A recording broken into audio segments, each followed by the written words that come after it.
guys a lot, but maybe not this way. And so y'all just know that this is not easy. It's one thing to stand up here and give announcements, to give, messages, but it's a whole other thing to share your heart and what God's doing in your life. That's a really vulnerable place. And so I just want to say I really appreciate it, especially when, our leaders can step out and just really, I think, just really give honor to what God's done in your life. So can I pray for you? Okay. Heavenly Father, I just thank you so much for Andrew, God. I thank you for what you've done in his life. Lord, I thank you just how, God, I've personally seen, God, all the growth that you've done over the years. Man, what a privilege it's just been to see how you've just grown him and transformed his life. Just reminds us, God, of just the transformational power of the gospel and the blood of Jesus. I thank you for how he has surrendered his life and how, God, he's just continuing to allow you to grow him, Lord. And I thank you for this message that you put on his heart. God, would you just open up our hearts and our ears and our eyes to hear what you want to speak to us through his words today, Lord? We thank you that there is nothing better than you. There is nothing better, God. And we just know that you are writing each of our stories and our testimonies. God, there is power in testimony.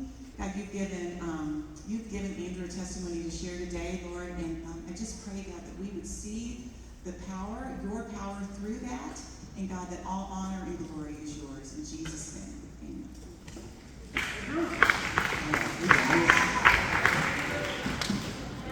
It's kind of crazy how much more nerve-wracking this is to share something personal, just announcements and everything.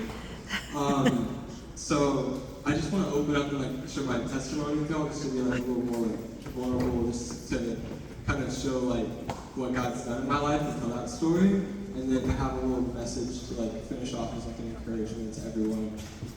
But I just want to start out talking about me, and about what God's done in my life. So my parents were both Christians for as long as I can remember. I did find out recently, not recently, the last couple of years, that they weren't always Christians, which I always thought that's just kind of what I was homeschooled originally, so I just kind of always grew up with them and saw them as Christians and everything. And apparently they were new to Christianity whenever they first got married. They both were different, Methodist and Catholic, and they came together and then found Jesus together and traced after pure Christianity, which I thought was really cool. But I grew up in a Christian home, in that little bubble kind of.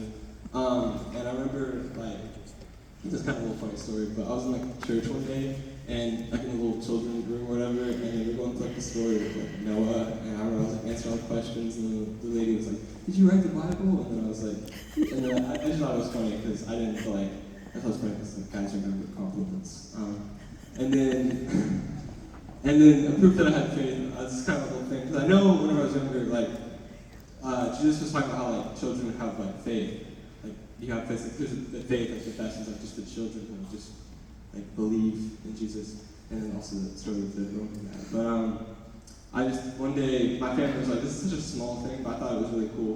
We were trying to decide a pet. We wanted to have a pet, but I wanted a dog, and then my brother wanted a cat, and then my dad didn't want a pet at all. But we were set up a dog, and I was you know what, I'm gonna pray about this. And I was really young, but I was I'm gonna pray about this, and I prayed, and then that Halloween, a cat really just walked up to our door, walked in, and then walked to our kitchen, and then we gave him tuna, and that's literally the cat we've had since then for the last 5 years. And it was a cat that goes outside and poops, so my dad doesn't have to worry about it. And it was just a huge answered prayer, and I thought that was insane as a kid. That was a huge faith moment for me, just have a prayer answered like that. And it's just a small thing, but God still listens to those things. So I had this childlike faith where I trusted everything I was told, but then junior high came along. Junior high. And 7th grade was kind of great. I was just kind of rolling along through life, I was focused on friends and how can I have more friends and get to have relationships and have an amazing time and do top sleepovers or whatever. That was what I was focused on. And then 8th grade came, and my older sister, me and her were really close, but she left for college, and then me and Matthew were kind of just on our own, and we're both kind of two little clueless dudes. Matthew was a sophomore at this point. That was kind of a rough year for him, but I was in 8th grade, and I was just kind of like, I didn't really know what to do. I was like, I grew up homeschooled, and I was with my siblings for like forever, and like that felt like home being with them, and they were gone, and it was like, whoa, now like, I just kind of started to feel kind of like empty. And also my best friend at the time, Cameron, left schools, and that kind of like hurt me too, because I was like, all of 7th grade, like me and him were like going through everything together, and then he left. So then 8th grade came along, and I got like depressed. I didn't really see any like purpose in my life, because I just kind of saw everything as like, you know, you have like junior high, and then you go to high school, and then you go to college, and then you have paying bills, and you have like responsibility, and then you get married and kids, and I was like, it all just sounds like just a bunch of stuff to do. Like I should do one thing to another. It's just a bunch of stuff. And I'm like, why does it even like matter? And I was going to kind of existential crisis in like 8th grade. And I also just felt like insignificant because like I was watching the news and everything, and seeing like just the vastness of the universe. I was like would it change anything if I weren't here? Like, do I even matter being here? Like, what is the meaning to my life? Like, what is my purpose in being here? If there's like 7 billion people in the world, what does this like one mean anything? And then I don't know if I've ever had this, but like everything felt like bland and colorless. Like it was weird. Like I go outside and like the green didn't seem as green, and like I was like looking back at my like elementary days, and I was like, man, I miss it when like things were like fun like that. I just felt empty, like there's a hole inside of me, and I didn't know what to fill it. And I was just kind of like coasting through junior high, trying to like find something.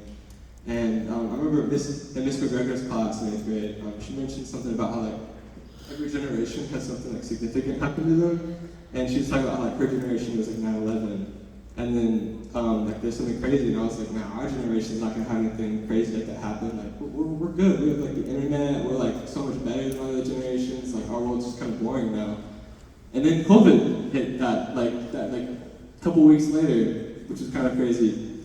And yeah, and it was actually a blessing for me because it was kind of like a reset button in my life. Like all my siblings came back, like home from college, and then I also became like aware of the darkness in the world and the spiritual battles that happened.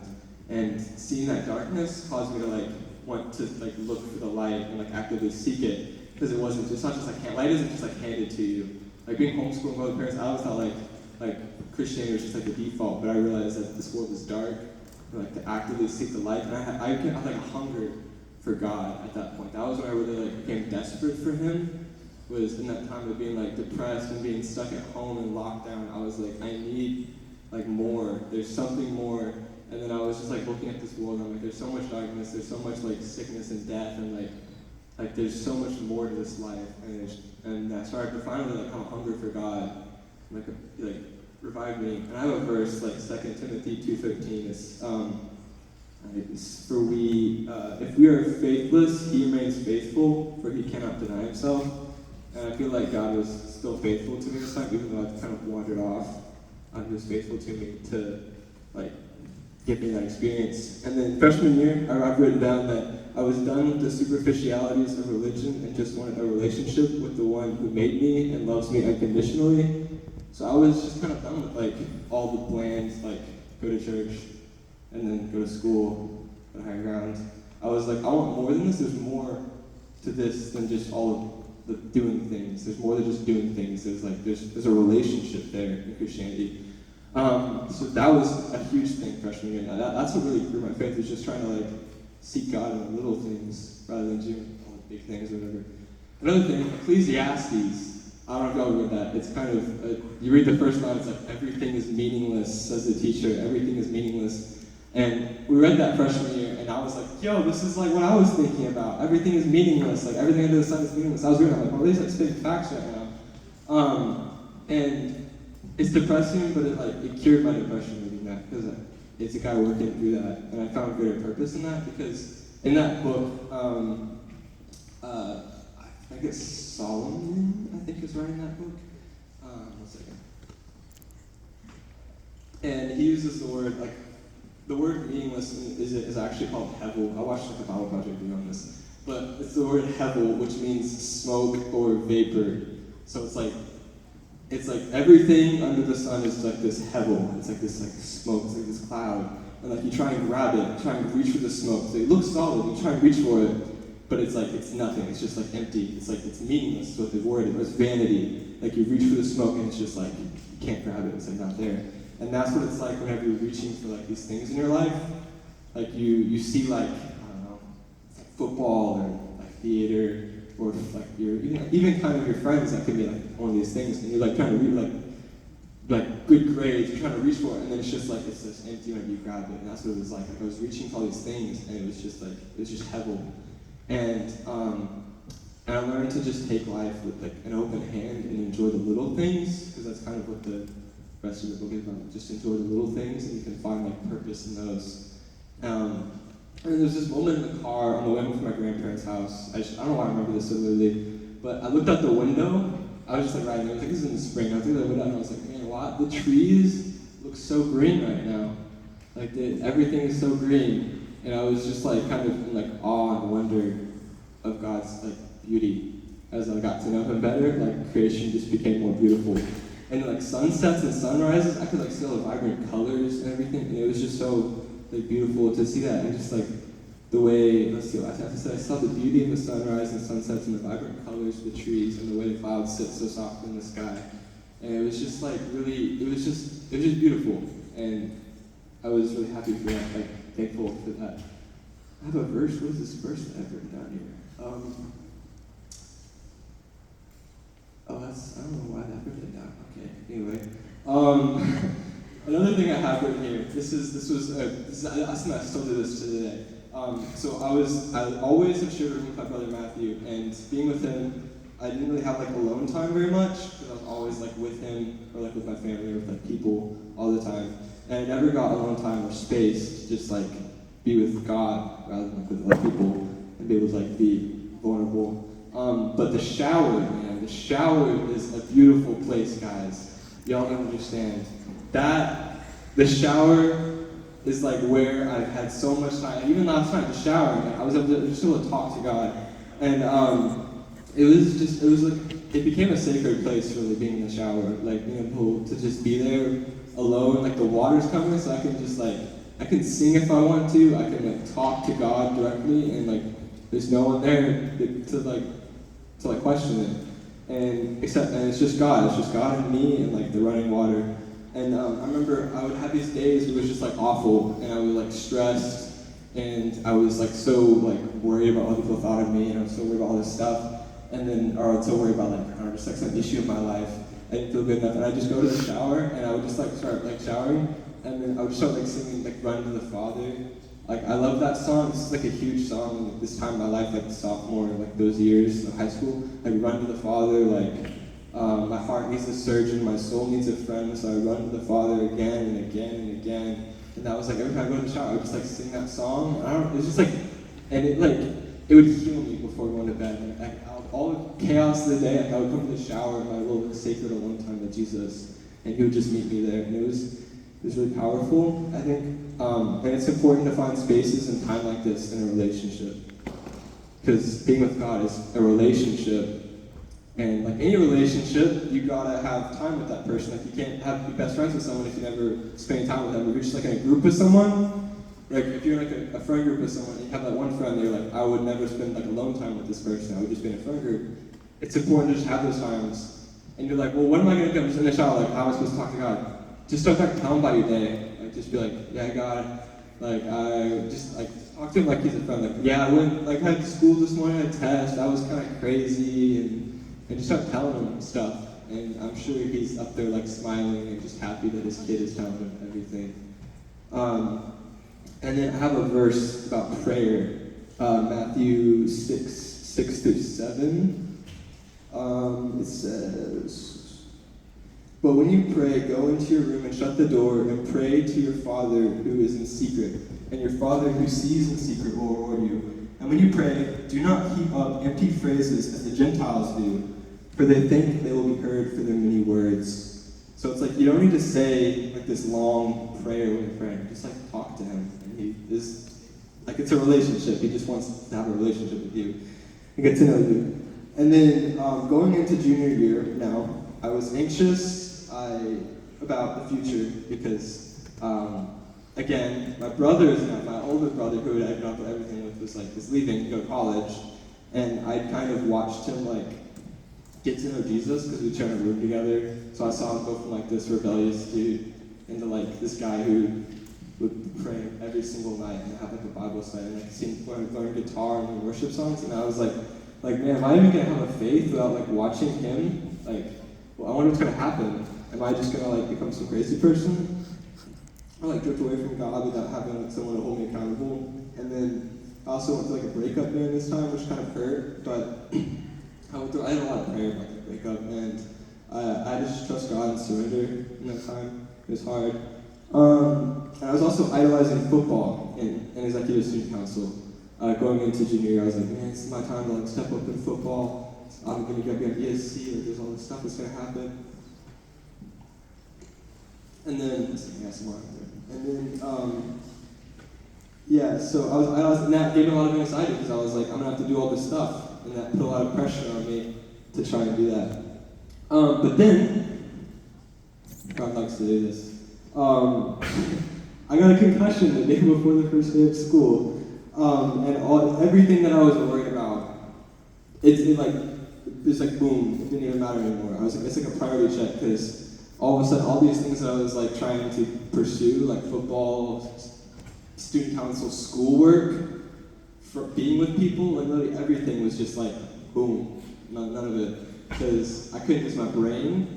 So then I couldn't do my school, I couldn't play football for like the entire year. That entire year was kind of like I didn't do anything in football. And it was like a huge priority check, I guess is the word I used. And God does this like again and again. You start to idolize something, and then it kind of like, I use the word, it's like you build a sandcastle and like the waves come and like wipe it out. It's kind of like that song where we were just singing, Firm Foundation.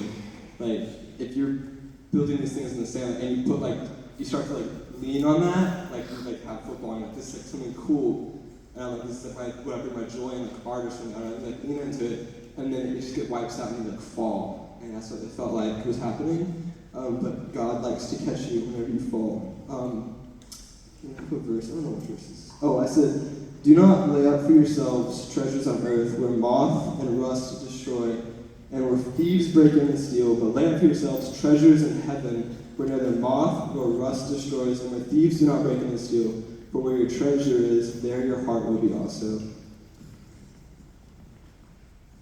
Like, some things in this earth can get messed up. Like, if you put in all your heart into something on this earth, and then it's taken away from you, like, it's so easy for something to take away. Like, it's so easy to, like, break your leg and then be done with track. Or, like, I don't know, like, you go blind and then you can't play video games anymore. Or, like, I don't know. Like, something can happen, and then you can't put your whole heart into that because it can go away just like that. But it says, but lay up for yourselves treasures in heaven where neither moth nor rust destroys and where thieves do not break in and steal. So that, like, lay up for treasures itself in heaven, just like get to know God and talk to Him. And then that gave me another new hunger for God. This is what happens. You get like humbled, and then God like revives you. It's just like how life goes, and kind of like some cycle there. And then I had another verse. I said, for those who live according to the flesh, set their minds on the things of the flesh. But those who live according to the Spirit, set their minds on the things of the Spirit. For to set the mind on the flesh is death, but to set the mind on the Spirit is life and peace. If you're living for the flesh, it says, for those who set their mind on the flesh is death. But there's life and peace when you set your mind on the Spirit and you live for things of the Spirit and like for God. And then that just changed my perspective. Because again, I was going this like perspective of get through high school, do like focus, pursue excellence and all these different things. And then it changed my perspective to an eternal perspective of how is this, in like, what does this matter in the eternal perspective? Like, what are the things of the Spirit in this? Like, how am I using this for, like, the Spirit? And then, life is full of highs and lows. Like, I still start to get depressed sometimes, and like, I get lost in the fruits of Christianity, and like, forget to my roots, and I crash, and I just remember that it's simply a relationship, because you can get, like, it's so easy to just get caught up in doing all the things that you forget to just look at Jesus and pursue him. And yeah, it's also good to just be thankful. Like, oh my gosh. In sophomore year, we had Mrs. O'Brien was our teacher, and then we had this one English class where she got really vulnerable with us, and then she was telling us about how she dealt with depression for like years or something like that. And then when she finally started doing this, every night before she go to bed, she would just like tell God 3 things she was thankful for. Like she'd be like, God, thank you for that meal I had earlier, or thank you for like that conversation I had, or thank you for like the weather or something. Just like thanking God every night, and like that is like healing. Just to thank God whenever you're like so overwhelmed with your depression, or so overwhelmed with how you're feeling. Just like stopping and thanking God is like insane. It's kind of overpowered. What else? Let's see. Okay, now I have a little message for y'all. So kind of, what is that? Okay, so one second. I don't know if you all feel this, but in our society, we can put a lot of pressure on each other. We can put pressure to like do more things, like especially at LCA too. It can be to like step out into leadership and to like, I don't know, go to church and get all A's, and there's like so much pressure coming from everywhere on you to be someone, to do something, to like succeed, and to go to college, and to do all of these things. And I was looking at it, and I was reading through Mark, and then it felt like this just stood out. I don't know why, but this stood out to me that I have this passage here. Let's see, Mark 1:35. It says, "Rising early in the morning, while it was still dark, he departed and went." This is Jesus. He departed. Okay. He departed and went out to a desolate place, and there he prayed. And Simon, those who were with him, searched for him, and they found him and said to him, "Everyone is looking for you." And he said to them, "Let us go on to the next towns, that I may preach there also. For that is why I came out." And he went throughout all Galilee, preaching in their synagogues and casting out demons. And something that starts to notice first, the pressure of the disciples. Everyone is looking for you. Like, you gotta be doing this. Why aren't you going to help all these people? You gotta be doing this. But notice what Jesus is doing. He's going to seek his Father. He's going into prayer. He's going into his like, little alone time. And he's making time. He departed early in the morning. He's making time to go to God. Like, I was just doing a shower, but you can make time too. You can go early in the morning. You can just go to bed 5 minutes later. Like, people say you can wake up 5 minutes later. I go to bed like 10 minutes later. And I stay late. But just like make time to be with God. It says while it was still dark. Like, he was just in the dark. And he went to a desolate place, and there he prayed. And also, like, Jesus does this constantly throughout Scripture. He goes to lonely places. Like, I have like a couple of verses written here, like Luke 6:12, Matthew 14:23-24. It's just all throughout Scripture is just going alone and praying. Like, before he found his disciples, he went and prayed in the mountains. Before he got crucified, he was praying. Before he started his ministry, he went into the wilderness and prayed. And Jesus constantly, which like, Jesus is the one we're praying to, right? But he's praying to his Father. And I just think that's kind of cool. And also, life can feel really fast-paced sometimes. It can feel like you're going from one thing to another. And Jesus is like this. If you look here, I have underlined in Mark, like, there's like, it says the Spirit immediately drove him out into the wilderness. And it says, and immediately they left their nets and they followed him, all the disciples. And immediately he called them to the father of Zebedee. And then like a sentence later it says, and when he came to Capernaum, and immediately on the Sabbath he entered the synagogue, and they were astonished by his teaching, for he taught them as he had more authority. And immediately there was in the synagogue an unclean spirit, and immediately he left the synagogue and entered the house of Simon and Andrew, now Simon's mother-in-law, while he said, and immediately they told him about her. And it's like this immediately after immediately after immediately, and then it gets to where Jesus left early in the morning and went out and he departed and he just prayed. And life is fast-paced. Like right now we're in Tech Week. It's like 6-hour rehearsals every single day, and there's like one thing after another. We're at the end of the year where you have like class, final, test, final. Then you have like summer looking forward to, whatever. But then even then, like you have next year, and there's gonna be more stuff, and there's gonna be more stuff. And in the summer you're gonna be off on like trips, you're gonna have like all this stuff. And it's gonna feel like it's just one thing after another, but you have to remember to make time to go and be with Jesus. And then, let's see. Although life can feel like a sprint, it's an endurance race. and you have to take that time to treat it like an endurance race. You can't treat it like a sprint. It's not something where you get saved and it's like, and then you're like, oh, I'm in heaven. It's like, you go and you're gonna get like punched, and then you have to like take a breath, and like, oh my gosh. You have to breathe, you have to like drink some water, and then like it's an endurance race. You gotta prepare like that. And the verse that I'm using for this is Romans 12, 1 through like 2, I guess. It says, therefore, since we are surrounded by so great a cloud of witnesses, that's kind of like the pressure on us, let us also lay aside every weight and sin that clings so closely, and let us run with endurance the race that is set before us, looking to Jesus, the founder and perfecter of our faith, who for the joy that was set before him endured the cross, despising the shame, and is seated on the right hand and the throne of God. You know, we only read the first verse about like run with endurance, but it says looking to Jesus, who went on the cross for us, because we can try and do this on our own strength. We can be like, oh, run with endurance, like just do everything. Like if you're not having your quiet time, what are you doing? But it says looking to Jesus, the founder and perfecter of our faith, who for the joy that was set before him endured the cross. And I was thinking about this, and I was like, when we're running, we shouldn't be looking at like, how can we not sin? Like, oh my gosh, I gotta like focus on not sinning. I gotta focus on like doing this. I gotta focus on being quiet time with it. But just look at Jesus, and just look at Jesus, and then just like look at Jesus, and then look at Jesus more, and then through Him, that is where our joy comes in. That's where our joy comes from. It's from Jesus. And that's where all things gain new meaning and purpose. And then another thing, this is like I think my last thing, I think I'm gonna skip the last other bit. Take time to pause and reflect. Like take the time to think about like where you're at. Almost take time to step back in humility and acknowledge Jesus, acknowledge the Lord, acknowledge the Spirit and everything.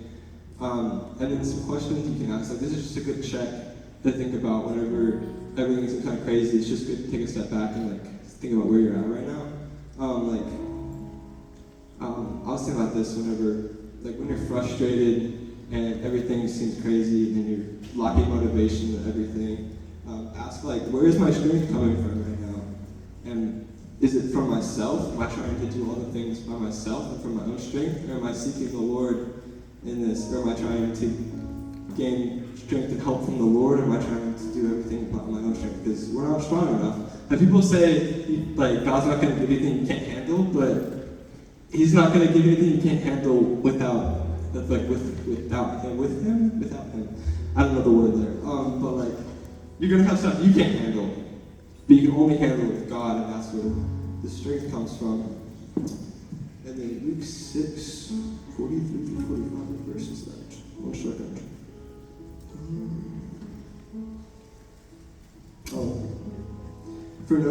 This is another question you can ask yourself, like, what are my fruits looking like?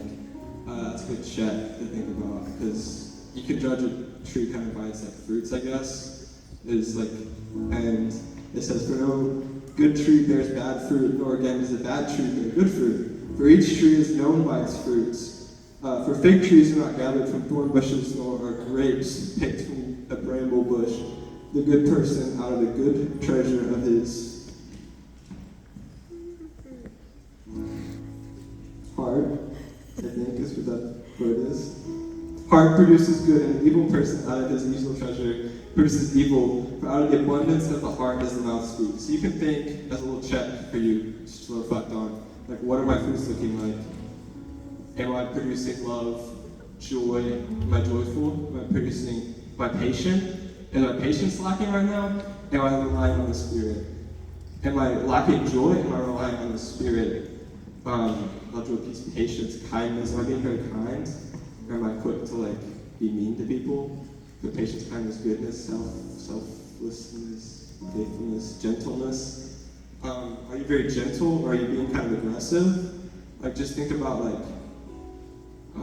where you know, because this happens to me too, and I'm not being very patient, I'm frustrated, I'm getting mad, and I'm like, am I just, like, what am I doing right now? Like, am I relying on Jesus or am I relying on myself?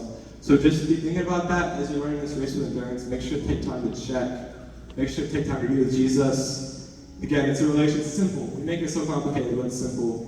Be with Jesus. And just, there's some checks that you can do there that I think is really helpful. It's been helpful for me to take that time. So yeah, that's everything that I have.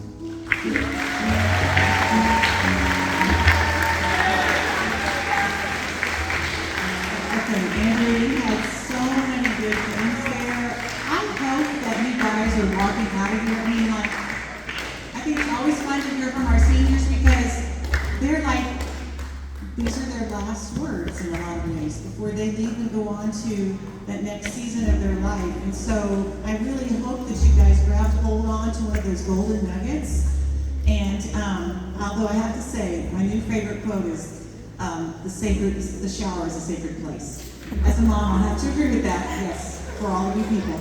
Okay, but really, y'all, there was such great stuff there. And I love the way you ended with, if you want to know if you're growing, sometimes we don't know. It's sort of like even the way you grow physically. There are seasons in your life where you're like, yeah, I grew 2 inches last month. But it's really over time. What do you see the fruit in your life? Can you look back and say, that self-reflection, I'm more loving than I was a year ago. I am more patient. I am more peaceful. I am more joyful. All of those things. We should be able to see those fruits becoming stronger and growing more and more in our life. Ask the people around you, hey, tell me honestly, do you see where I'm growing in these areas? Because that's a reflection of how much we're surrendering our lives to the Lord, how much we're allowing Him to work in us and transform us. And anyway, that was great. Thank you. One quick thing, a couple of announcements.